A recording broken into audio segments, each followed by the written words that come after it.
জামজুরিতে স্বচ্ছতা কর্মসূচি, ব্যবসায়ীদের হাতে ডাস্টবিন তুলে দেওয়া হলো।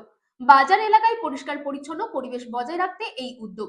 উপস্থিত ছিলেন জেলা পরিষদের সভাধিপতি ও অন্যান্য আধিকারিকরা।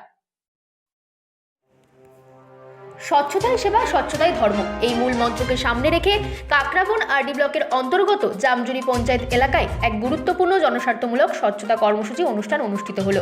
স্বচ্ছ ভারত অভিযানকে আরও গতিশীল করে তুলতে কাকরাবন আরডি ব্লক ও কাকরাবন সিএলএফ এর যৌথ উদ্যোগে রবিবার জামজুরি বাজার এলাকায় ব্যবসায়ীদের মধ্যে ডাস্টবিন বিতরণ করা হয়। বাজার এলাকায় পরিষ্কার পরিচ্ছন্ন পরিবেশ বজায় রাখা, যত্রতত্র আবর্জনা ফেলার প্রবণতা রোধ করা এবং সাধারণ মানুষের মধ্যে স্বচ্ছতা সম্পর্কে সচেতনতা গড়ে তোলাই এই কর্মসূচির মূল উদ্দেশ্য।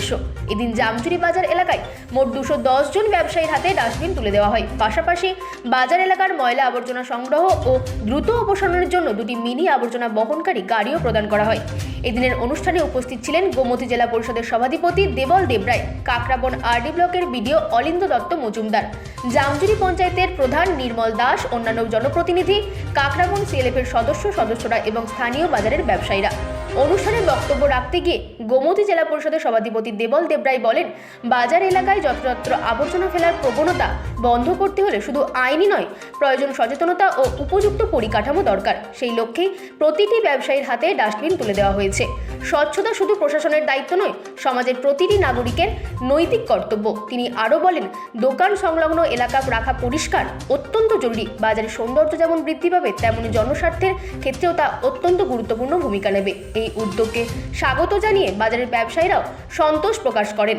ব্যবসায়ীদের বক্তব্য, ডাস্টবিন পাওয়ার ফলে এখন আর দোকানের সামনে ময়লা জমবে না, পরিষ্কার পরিবেশ, ক্রেতাদের আনাগোনা বাড়বে এবং বাজারের ভাবমূর্তিও আরও উন্নত হবে। এতে স্বাস্থ্যগত দিক থেকে সকলেই উপকৃত হবেন বলে মত প্রকাশ করেন তারা।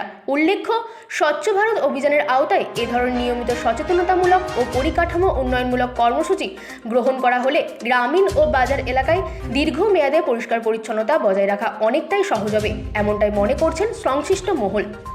Bureau report, রাতদিন news network. এত সুন্দর একটা প্রোগ্রাম, আর আপনারা সাংবাদিক বন্ধুদের মাধ্যমেই সারা ত্রিপুরা রাজ্যে সেটা ছড়িয়ে যাবে, যে আমরা প্রত্যেকেই আমরা আজকের যে কর্মসূচিটি, সেই কর্মসূচিকে আমরা সবাই যাতে গ্রহণ করতে পারি। যে কথাটা অরিন্দবাবু বলেছেন, যে যেহেতু আমাদের উন্নয়ন হচ্ছে, আর যেহেতু আমরা ব্যবহারিক জীবনে, আমাদের কর্মজীবনের মধ্যে এটা আবর্জনার একটা প্রশ্ন থেকেই যাবে। প্রত্যেকটা ঘর থেকে, প্রত্যেকটা সমাজে, বাজারে, যে কোনো জায়গাতেই একটা আবর্জনার প্রশ্ন থাকবে এবং সেটাকে সাফাই করা, পরিষ্কার রাখা, সেটা আমাদের দায়িত্ব, কর্তব্য। আমরা 14 সাল থেকে আমাদের দেশের যশস্বী প্রধানমন্ত্রী নরেন্দ্র মোদীজি ক্ষমতায় আসার পর থেকে আমরা সেটাকে আরও বেশি বেশি করে অনুভব করছি। সেই অনুভবের কারণে কিছুটা হলো আগের তুলনায় ক্লিন আছে। আমরা যদিও একদম প্রধানমন্ত্রী যেটা 100% ক্লিন রাখা, সেটা হয়তো এখনো করতে পারিনি। আমার বিশ্বাস আমরা কিছুদিনের মধ্যে সেই জায়গাতে গিয়ে পড়বো। আমার বিশ্বাস জামজুরি বাজারে আগে যে ধরনের যে আবর্জনা স্তূপ আমরা দেখতাম, আগামী দিনে আমরা দেখবো না। ব্যবসায়ী ভাইগণ, আমাদের সিএলএফের যে দিদিরা আছেন এবং পঞ্চায়েতের যে যৌথ উদ্যোগ আছে, যে সিদ্ধান্ত নিয়েছেন, এটা খুব সময় উপযোগী এবং খুব কার্যকরী সিদ্ধান্ত। স্বচ্ছতার উপর এই আবর্জনার সমস্যা দিন দিন বৃদ্ধি পাবে, যত উন্নয়ন হবে আবর্জনাও বাড়বে।